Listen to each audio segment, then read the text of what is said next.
My name is Bill Thomas.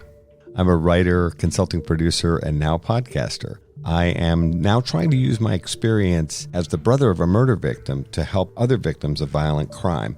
I'm working on a book on the unsolved Colonial Parkway Murders, and I'm the co-administrator of the Colonial Parkway Murders Facebook group together with Kristin Dilley.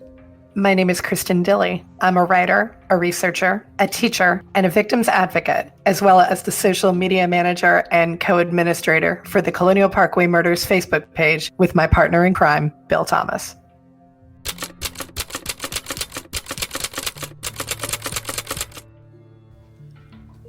Welcome to Mind Over Murder. I'm Kristin Dilley. And I'm Bill Thomas. And we're continuing our conversation with Laura Richards, criminal behavioral analyst, co-host of Real Crime Profile, and host of Crime Analyst. Laura, you'd mentioned earlier Dirty John, which was an amazing podcast and equally as good TV series. I know that you worked very closely with Deborah Newell and her daughter, Tara.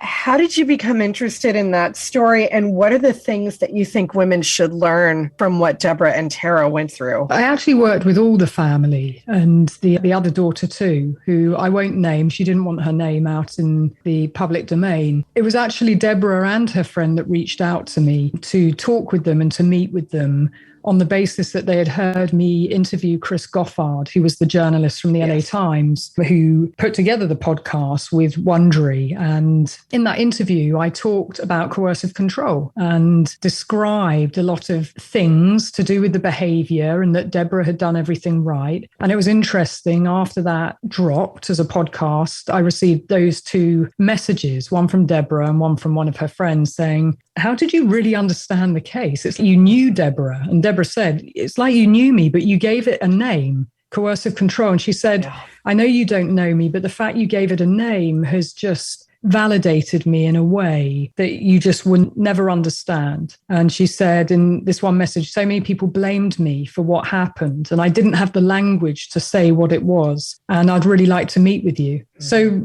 they found me. I ended up meeting Deborah. I was actually asked to do an event in LA, but I remember it well. I was working in Florida on the Kaylee Anthony case, and we were going to the crime scene that day. Right. Yeah, so I couldn't attend the event, and they understood. But it ended up being the day that Deborah and I actually did meet was her sister's murder anniversary. I hate that phrase, but it was to the day her sister had been killed, and she had also been coercively controlled and murdered. And it was also International Women's Day. Deborah and I met on that day and we talked and talked. I've spent many days and evenings with Deborah subsequently. I've interviewed her many times. We've been at CrimeCon together. You've met them and Tara. And I have to say, every time we speak, I learn something new. She'll ask me, X happened, Laura. I was just thinking about this the other day. X happened. Do you think that was the real him, or do you think that he was...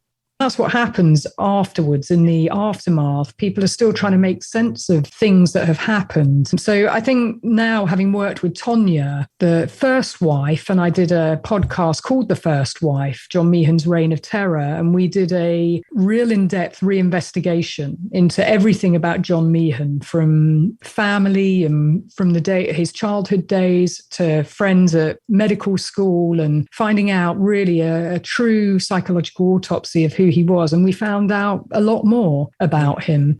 And I think some of the things that are important to know is that psychopaths don't have two heads. They can be attractive. They will be charismatic and charming, and to trust your gut instinct, because each woman who had encountered John Meehan knew at some point in their gut something wasn't quite right. What he said and what he did wasn't congruent. An example being, he said to Deborah and to her family that he was very well off and he had multiple properties and cars.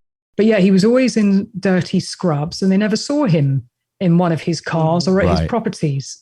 So question it, challenge it, which is what one of Deborah's daughters did. And when someone shows you who they really are, this is the advice I always give women and men, if they're dating and they ask me, if someone shows you who they really are the first time, believe them. An old quote, but it's an important quote, because when you're seeing evidence of one thing and yet they're talking, trying to persuade you of another thing, go with the actual behavior of what you're seeing, not what it's being dressed up to be. And I do think people tend to have quite good gut instincts about things.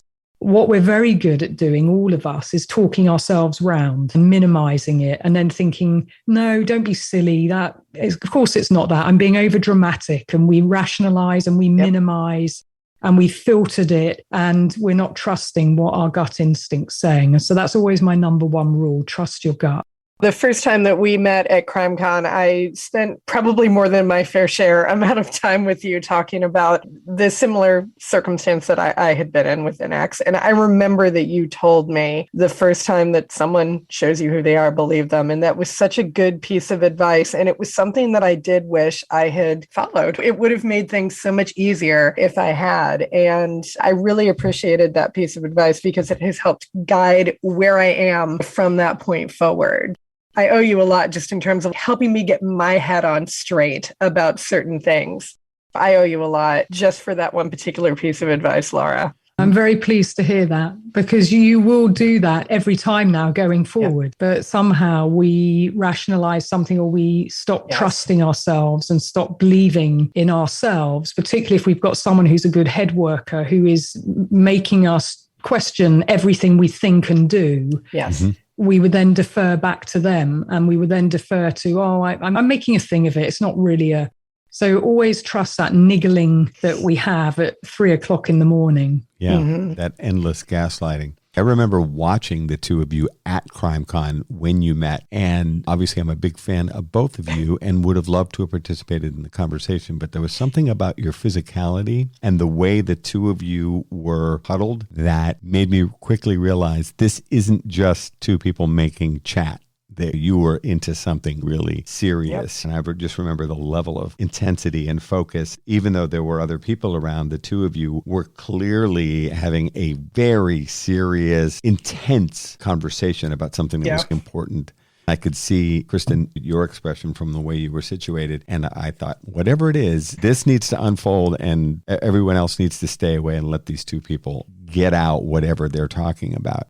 Conversation had great value. One of the things that I am so glad that we had that conversation about is now that I work with high schoolers, and I do get rather confused young ladies coming to me every once in a while saying, my boyfriend said this, I don't know how to interpret that. And a lot of times I have relied on telling them, you got to go with your gut. If this doesn't seem right to you, it's not. So I feel like that is one of the things that we need to be teaching high schoolers and middle schoolers about relationships. Trust your gut. And if something doesn't seem right, it's not. I think it would probably help a lot of high school angst and drama for sure. Yes. Often I say, and I don't have done quite a lot of training in school situations. If teachers raise things or others do, I normally will say the very fact you're raising it means that it's meaningful to you and that you're uncomfortable with it. And it's okay to be uncomfortable with something and to advocate for yourself and articulate that. So I'm glad that you shared what you did with me, Kristin. What I'll also share with you is that that's really how I spent the whole CrimeCon. Because when talking to people. Yeah, and people sharing and confiding in me and feeling I'm a safe place and space to talk about things that they haven't shared with other people. I spent my whole CrimeCon. I was exhausted afterwards. But the point of being on a stage, sorry about that. No, not just that came out wrong. Not exhausted from you and not exhausted in a negative way. The reason why I went there was to talk about coercive control and to put it on people's radar so that they weren't carrying these things on their own. But it's just amazing the impact that you can have by creating a show like that. And Deborah being brave enough and courageous enough to put her life on display, because it hasn't been easy. And she's written a book recently as well. And it hasn't been easy, but she's always said to me, if it helps one person, it's worth it. And through all the angst, through all the upset, and it's helped thousands and thousands of people. Exactly. And I still work with Deb now. She and Tara threw my baby shower and did a wonderful job. You know, we become firm friends. And it was a lovely gesture to me because, as Deborah said, you saved my life a million times over, Laura. You gave me something back, and I want to give you something back. And it was totally unexpected, but it made my baby shower very meaningful and bringing the next generation. I knew I'd get Rafi in somehow, but bringing the next generation, you know, the legacy of, because Rafi has a role to play as a boy and as a man. And obviously Umberto and I, and the way we socialize him and the way we parent him is also important. in listening to you talk about this, I know how committed you are to this format, to podcasting. And I know you've done television shows and speaking engagements and so many different forms of outreach. I'm realizing something, which is the power of the podcasting format and that intimacy that you mentioned before, where you're talking in someone's ear, basically, and they're wearing headphones or earbuds, and they could be listening at any point. I was thinking about how those one-on-one interactions that you had at CrimeCon, Laura, and at conferences around the world, this kind of serves as another way of reaching potentially millions of people who need to hear about the lessons that you're trying to convey. You can reach people in such a different way and all over the world. And the messages I get, even now on email, I'm at 6,000 emails. I can tell you a large percentage are going to be from people, and some of them are thank you. They're just thank yous. They're not, I need X or Y. They're just people thanking me for what I've done and for helping them and being the person I am and doing the work that I do and acknowledging that it's not easy. I take great strength from that, of hearing that it's impacted someone and in a positive way. Now they're in a different place, or they told someone something that they had heard and it's helped them. There's no greater service that you can do. If you can make it entertaining and interesting, that's how you connect hearts and minds. We're human beings, aren't we? Not human doings. So the storytelling part is important. You tell stories, people connect with it, and that's how you move the needle. That's how you create change, because we're all capable of doing that. We're all powerful individuals. We can all be leaders, no matter what we are and where we are and what we do. I have a picture in my head. When we were kids, we used to love the Peanuts comic strip. And Lucy, one of the characters, used to have a little booth, and she would be acting as a shrink, and it was 5 cents, and you'd put a nickel in the little can. And I was thinking, we should set up a booth for you at CrimeCon and say, talk about your experiences with coercive control. I think the rate would be $5 now. and then you could actually have a seat, and then you could talk to all of these people about coercive control. Yeah, it happens a lot. That's why CrimeCon for me is always really powerful and enlightening, but it's exhausting too, because it's a heavy burden at times to listen and to advise and to give good advice when it's not always easy to do that, but the stories are harrowing. People's experiences and them feeling this burden and unburdening themselves, maybe haven't spoken to anybody before. And that for me is a big responsibility. I take it very seriously, and I take it seriously on the podcast as well. It is about storytelling. It is about entertaining, but it's about educating and giving the right messages to people. It's a great responsibility. If you can do all of those things, then you're doing great. Same as you're doing a service as well. You want to put out good information, hopefully give people a good experience by the end of it, whatever that might be. Yeah, but real crime, we are talking about people. We're talking about people's lives. With coercive control, it correlates significantly with femicide. So I have to take that very seriously. When someone's confiding they're still in something, I don't want them to end up in that place. I want them to be able to understand, and they do well understand their own risk when they're in it. They understand better than anybody, but I want them to be able to see there can be an exit strategy, that they can get out and there's life after. And the recent series I've been doing, Preventing Murder in Slow Motion, has got a number of incredible women who have survived something catastrophic. It could have killed them. They've survived and they've gone on to thrive and do incredible things. And we don't always hear those stories where people do amazing things due to their post-traumatic growth and surviving that trauma. They've gone on to do amazing things and helping other people. I'd like to be hearing more of those stories rather than the true crime space, which, as you both know, is overcrowded with lots of people talking about murders and sometimes not even getting the victim's name right or any of the details. And it's a horror story and it's disrespectful. And I want to ensure that we put good information out there. And there are podcasts that solve cases that are cold. And there's a lot of good stuff that happens, as we saw with Gabby Petito and so on. Yeah. But I think it's a responsibility as a podcaster to produce good, accurate content that moves the needle and gives people a positive experience by the end of it, whatever it might be, even if it just wakes up. I want to be an advocate. How do you become an advocate? Or they want to help other people and they find a way through. And it's an idea that happened because they listened to a podcast. Well, that's great. You also used an expression for the first time, at least in my hearing, post-traumatic growth. that I think is very interesting. You may have said it before, and I might not have completely grasped it, but I really like post-traumatic growth, and that there is a way out for a lot of people, women especially, to realize that they can make changes and improvements in their lives. And if they need to extricate themselves from an abusive relationship, that there will be a better outcome on the other side of that trauma.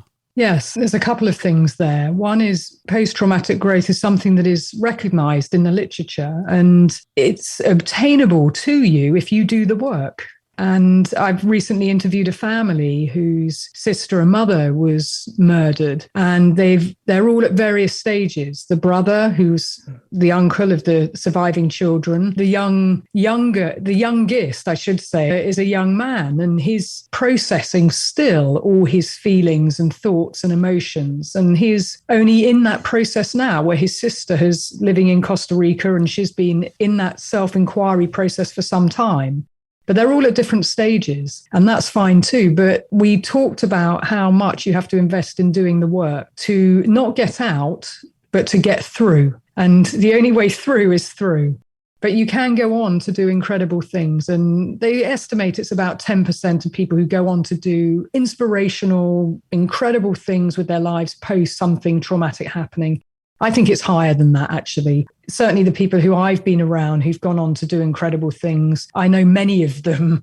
So it can't just be that I know all the 10%. It's got to be there's far more people. Do you know what I mean? It can't be that 10% are just in my bubble. I think there are lots of incredible people. And to help people, why I also wanted to have those conversations in the Preventing Murder in Slow Motion series is so that people understand that you can thrive, not just exist, not just get out of it, but thrive and actually do incredible things with your life because of what was your worst experience. You've transitioned it into something now that has moved you into a very different place and has become a very positive experience. Exactly. We do talk a lot about PTSD, and I think it is so important to acknowledge that you can get past it, you can move through it, and there is the hope of something better on the other side. But like you said, you just have to do the work for it. You've got to work every day. You have to do the work, and there's no shortcut to it. That's why I say there's never an out. It's a through, and you have to keep working at it. Kristin and I both talked about this too. I would push back against this idea that it's only 10% because we've found that all the people that we've met, amazing people through the true crime space, a very healthy percentage of them have been touched by this type of violence. Kristin and I both come to this because we were touched by homicide. And we find that it doesn't necessarily come up the first time you meet someone. Not everybody's going to be wearing their personal experiences on their sleeve. But as you get to know them and you listen carefully, you realize they didn't just pick this advocacy role off a list of there's some interesting things I'd like to do. They almost feel like they were chosen by their life experiences. They felt, well, I'm going to try to and do something worthwhile with the experience that I've been through or my family member's been through or whatever it is. Absolutely. I don't know who keeps the list to say it's 10%. Who is that person? But in my view, it's far higher than that. And I think that's a very optimistic, very hopeful thing for people to hear, that your trauma doesn't have to define you in a negative way. It can actually define you in a very positive way. Agreed, 100%. So are we going to see you at CrimeCon this year? I know you've got Raffi, but we would love to see him. To be decided. It's very hard to pull myself away from my little bundle of joy. And in full disclosure, I haven't had a conversation with Kevin. And for this year, things are now coming up. And the thought of, even though it's in Vegas, so it's close. So it's a watch this space. It's to be decided. Okay. I take it you're both going. Yes, Podcast Row. Well, this will be our first time, actually. First time on Podcast Row, yes. I think this is my fourth CrimeCon and your third. Kristin? My third, yes. But we've never been there with Mind Over Murder, and we've never done Podcast Row except as visitors and interacting with all the podcasters that we know. So this should be very interesting. We're very much looking forward to it. And I think Las Vegas, assuming things settle down a bit with COVID, He said, fingers crossed. I think this may be the biggest crime con yet. I hope you enjoy, or I may even see you there. And obviously you can talk about and I wanted to congratulate you for your 500,000 downloads as I saw the post. I don't even think we should dare ask you. Do you know how many you are with Real Crime Profile? It's in the millions. It's in the millions, yes. We're about 1 million a month. Oh my gosh. Wow. Yeah, we're very fortunate to have incredible listeners, many who are very loyal to us, many who are law enforcement and professionals, which is great because we're educating people as well. Crime Analyst still has some way to go. The first year anniversary reached my first million, so that's great. Yeah, that's fantastic. And you can't get there immediately, as we know, but we want to be you when we grow up. Yes, 100%. Thank you. That's very sweet. It's lovely to come on actually and do this podcast because as I said, when we were chatting I haven't really been in a position to do really any interviews since Rafi came along. I've been doing my Crime Analyst, but when you're in the baby bubble, it's very difficult to schedule anything. Yes. Plus your head is not in that place or space for your listeners who have and are parents and certainly new parents. Nothing can prepare you for it. And I'm nursing Rafi as well. So there's just an unpredictable timescale. And for me, this chapter in my life has really been about Rafi, and having time out to be a mum has been really important to me, because the other thing with doing the work that I do has meant I've had no break. And you work continuously, and unfortunately there's no shortage of work, and particularly when you're on a mission. And so I promised myself with Rafi that obviously the giving birth process, and you've got to heal, and that takes time too, but also be there for him and him to be the priority along with Umberto. And given the pandemic, I will say it's not been easy because we haven't, our families are in different parts of the world, so we haven't had family members to help us. But with the pandemic, it means that you've got other risks to consider. So we wanted to keep Rafi safe, and that's been our number one priority. You're listening to Mind Over Murder. We'll be right back after this word from our sponsors. We're back here at Mind Over Murder. I was going to say, so you've got a studio set up in your home, it looks like.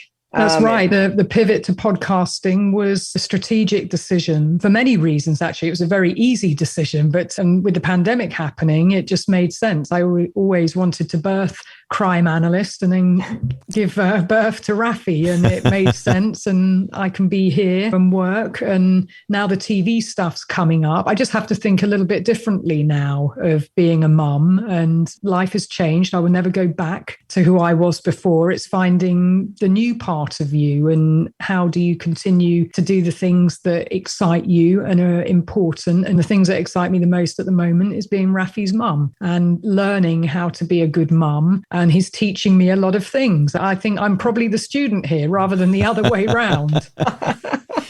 So as you get back into television, does that mean you'll go out and do shooting on location? Or are you going to try to do more talking head stuff where you're doing it from your home studio? How do you think that's going to work?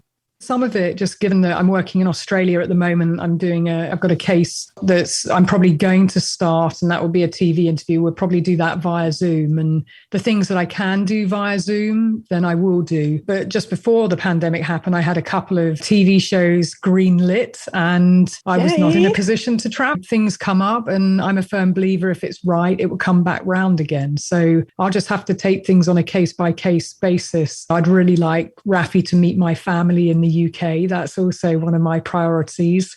I'm sure for them as well. Absolutely. They all want to meet him.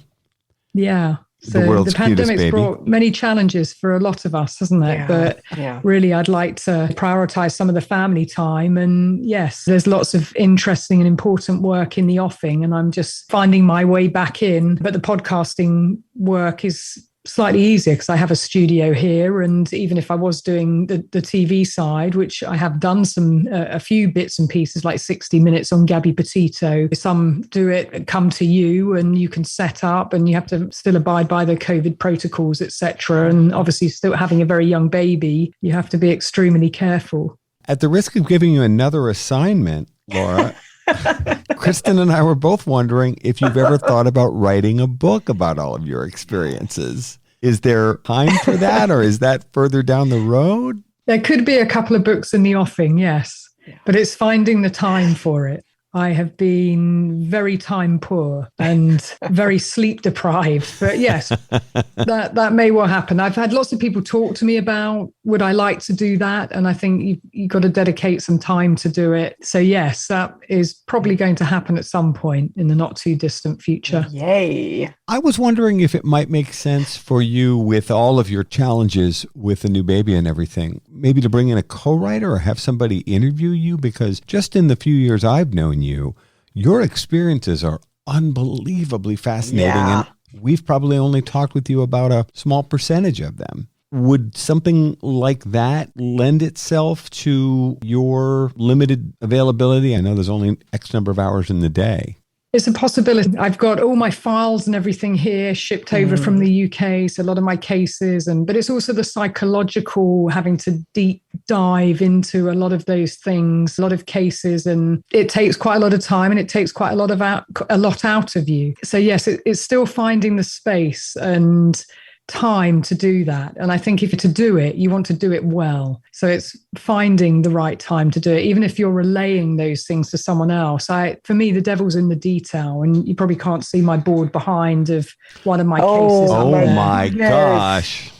Yeah. Wow. But I'm a very detailed oriented person. And so if I'm talking about a case, I have to check that absolutely everything, all the details. And like I said, I've got all my case files, everything here, but psychologically you have to re-immerse as well.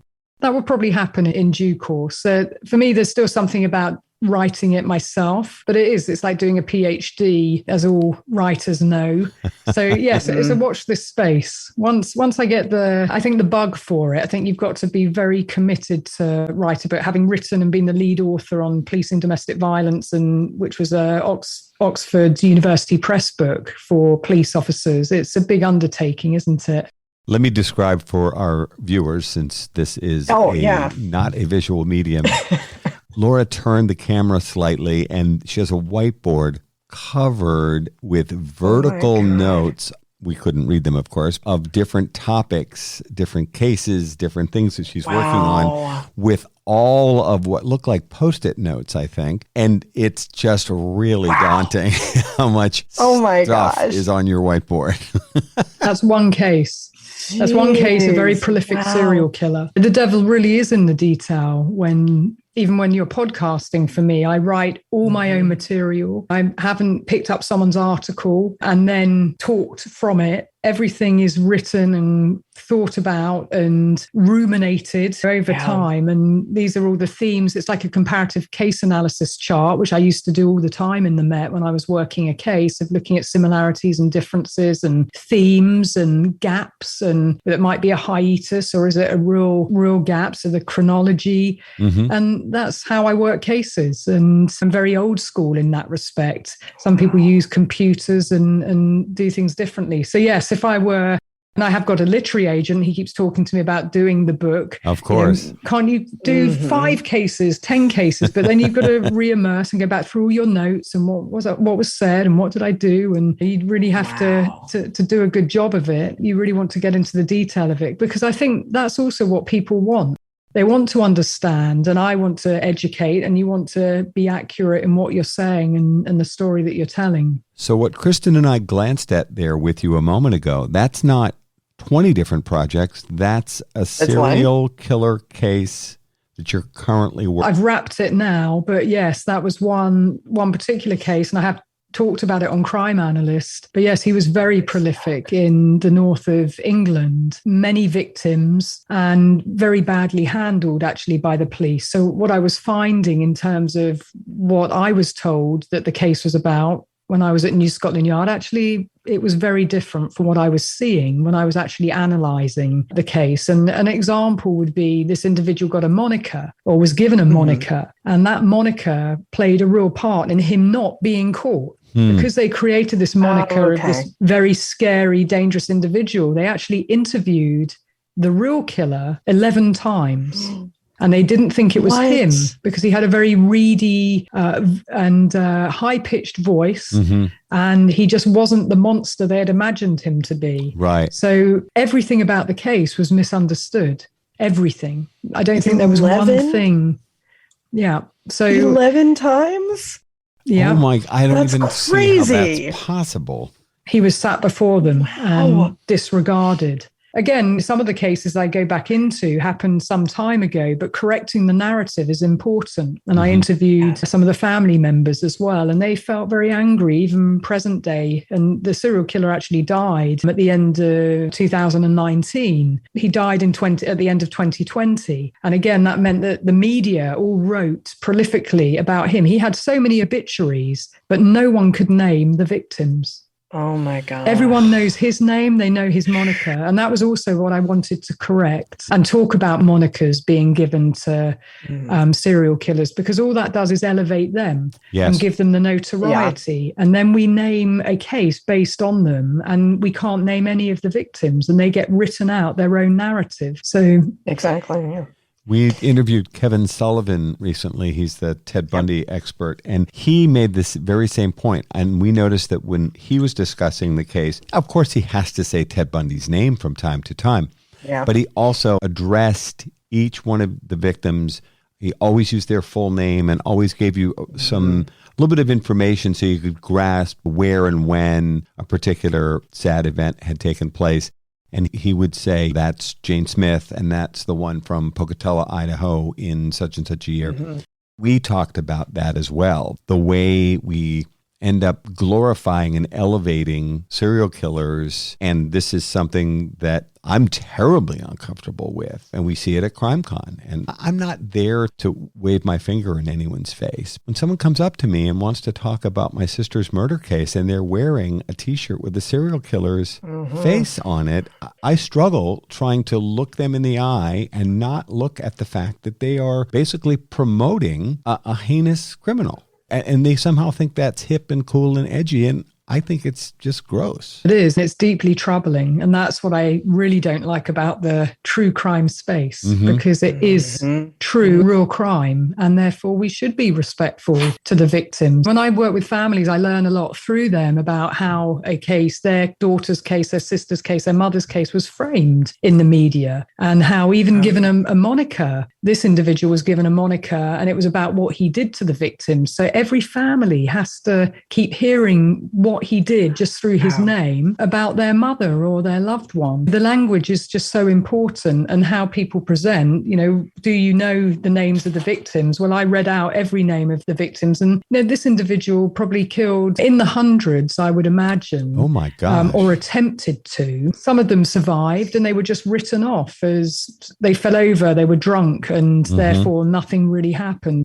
When someone is that prolific across for 2 decades, 1 decade, and they're offending at the rates that he was, there's bound to be many more near misses. But it was really important. I had one of the victim's sons, Wilma McCann's son, Richard McCann, come on and talk to me on Crime Analyst. It's the second episode. And I can say I had such an incredible reaction from people to that episode of Richard talking about his life experience as a consequence of what happened to his mother, that the children went into foster care, and he talks about all of that. And he's just an incredible individual. He's a true example of post-traumatic growth. And I think his experience really resonated with so many people, because his mother was also called a prostitute. And he makes a very clear point. Even if she was, so what?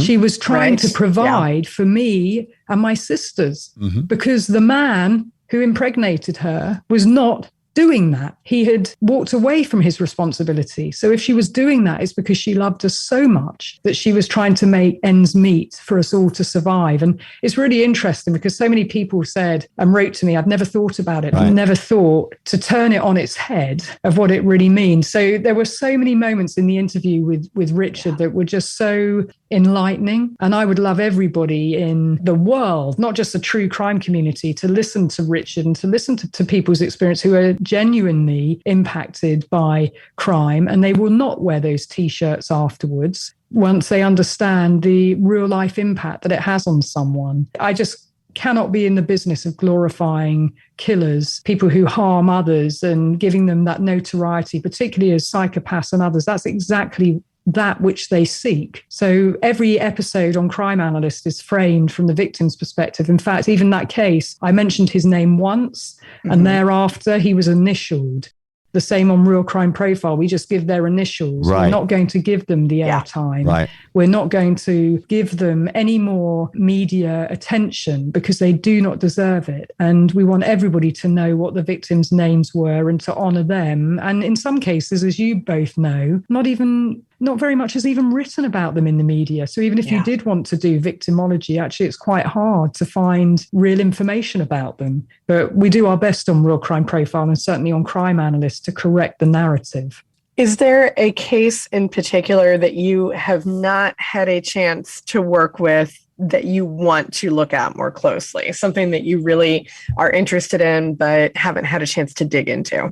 There are many cases. There's more cases that I'm becoming aware of through cases like Gabby Petito's, for example, that have never really had any attention. And I think some of those cases are the ones, I'm not going to name them just yet because I haven't decided which ones I will take on Crime Analyst, but there are a number of that I'm reaching out to families to see whether they'd come on. But yes, unless there is a real reason for me to talk about it, then I won't just be trying to increase numbers by talking about a specific case, and particularly a well-known case. Sure. So yes, in terms of time being well spent, I think it's got to be a case and cases where people really need expert advice or to move the needle on. And I think some of those cases still aren't known to me as yet, of those that I'd really like to dig into, but they won't be the ones that have already had a lot of attention. Because even on the podcast circuit, you see the same cases getting circulated all the time. You really do. And we try to studiously avoid those kind of cases. And we're not criticizing our fellow podcasters. We understand why people do some of the things they do and make the choices that they do. I actually think one of the best things, if that's an appropriate word, to come out of the tragedy that was the Gabby Petito case is the discussion of the fact that there were a lot of people from marginalized communities who needed the kind of attention that the Petito case got. And there was a lot of discussion about missing white women syndrome and how other people who are just as deserving of publicity and investigative resources and time and attention to help move their cases forward. I think it was actually a very healthy outcome that some of that discussion took place. And we noticed, both Kristin and I, that a number of our fellow true crime podcasters, and we've tried to do the same thing, have tried to very consciously go out and say, let's look for some cases that aren't the usual cases that everyone talks about. Let's look for things that need discussion and need those time, attention, and resources. Yes, and I have been digging into the Indigenous women's cases and talking to various people on the task force. And that's why I'm being quite cryptic, because I think when you understand what happens to Indigenous people, which I didn't have a full appreciation of before Gabby's case, and then digging into various other cases thereafter, you understand that 4 out of 5 Indigenous people experience violence. And for women, 97% of the perpetrators who commit that violence against them are not from the Indigenous population. Wow, that's shocking. It's shocking, which is why I sounded a bit cryptic. There are still things I'm digging into that I want to know more about. And I've been talking, like I said, to various people from the task force, national and also local task force, about human trafficking and about some of the cases that just are not getting the attention that they deserve. And it's really frightening when you start to dig into human trafficking and cases that have just been written off as runaways, but mum saying she absolutely didn't run away. And I've reported it multiple times and there's been no interest. And that's why I think the Black and Missing Foundation are doing, Derica and Natalie, is incredible. And they are getting great results just by putting things on social media, on the website, talking with the police, advocating, being the stone in the shoe of law enforcement, keep calling up, asking, is there an update? You know what I'm saying, Bill? Yes, indeed. I sent a 14-page email to the FBI on Monday morning with new information. So we'll see where that goes. Can I ask you a question? Sure. And you may or may not be able to answer. Is there any update in terms of, I know you had the Oxygen show and obviously you had various tips come in and so on. Is there any progress or any positivity? It's hard for me to put a finger on it. The FBI, it's been a long, very frustrating process. And there's a lot of foot dragging and excuses. There is a new person heading up our team whom I like quite a bit, and he strikes me as a straight shooter. We've had some very frank conversations behind closed doors. I don't mean we're in the same space. It is still, we're still operating under COVID protocols, but I will give this new team credit. They've been quite responsive to questions that we've asked. It's still incredibly difficult for the families in the Colonial Parkway murders and for me to get straightforward answers to the most basic questions. People are constantly asking Kristin and me about the status of the Colonial Parkway murders, and sometimes I feel like a fool with the answers that I'm forced to give them because the FBI and to a certain extent the Virginia State Police just refuse to answer the most basic questions in a straightforward manner. That becomes very challenging. But at the same time, we're not giving up. And I've actually said in the most emphatic and sometimes profane language possible, look, I want to be clear here. We're not going away. Experts tell me the Colonial Parkway murders are a solvable case, and we're going to continue to agitate for resources from the FBI and from the Virginia State Police until we feel that you've exhausted all available leads. We struggle with resources, and here we are again with time, attention, and resources. Right now, we've been struggling with something which is we're pushing for advanced forensics. FBI Quantico has taken as long as 1 year to provide test results. Then we were pushing to take the evidence to private labs, and they say they don't have the budget. And then I say, okay, then we'll raise funds and we'll cover it. Oh, we can't accept money at the federal government level. And I said, now you're just creating a catch-22. You're saying the FBI doesn't have the resources to solve the Colonial Parkway murders. I offer to go out and raise the funds with the help of the other families. And we're not made of money, but we are committed to this thing and we'll find a way to make this work. And then they say, oh, we couldn't accept the money. And it's, come on, now you're just painting us into a circle here. We are continuing to work with the FBI and the Virginia State Police, but it ain't easy.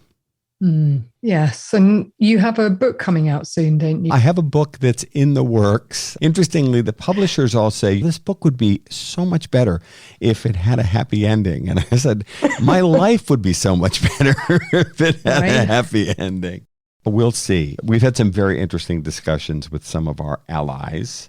I think we're going to be working on some real interesting developments. So we're going to continue to try to put pressure on law enforcement in Virginia and at the federal level to keep putting resources into this case. Good.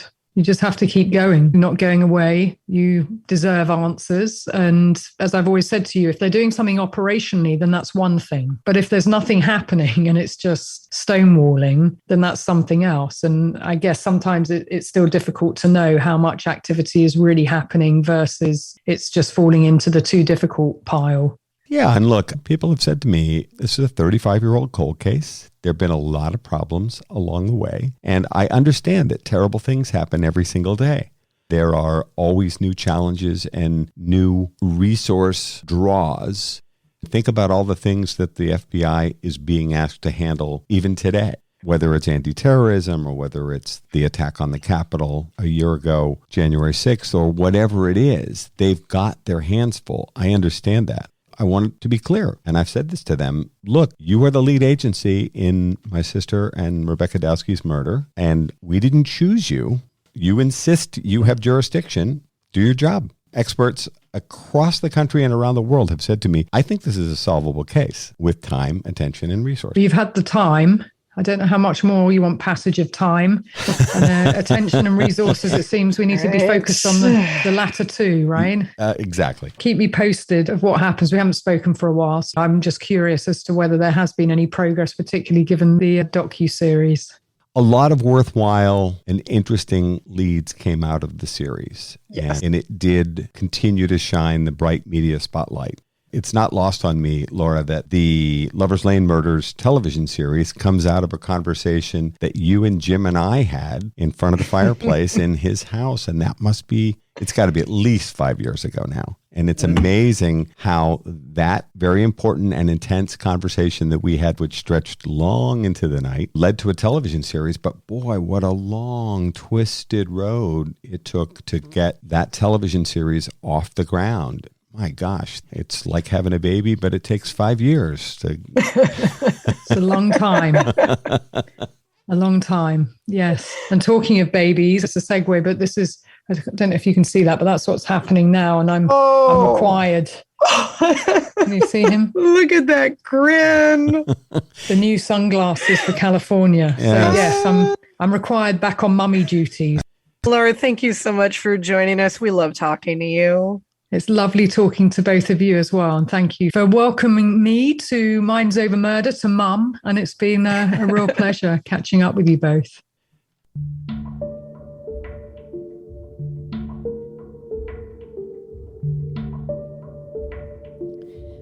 Mind Over Murder is a production of Absolute Zero and Another Dog Productions.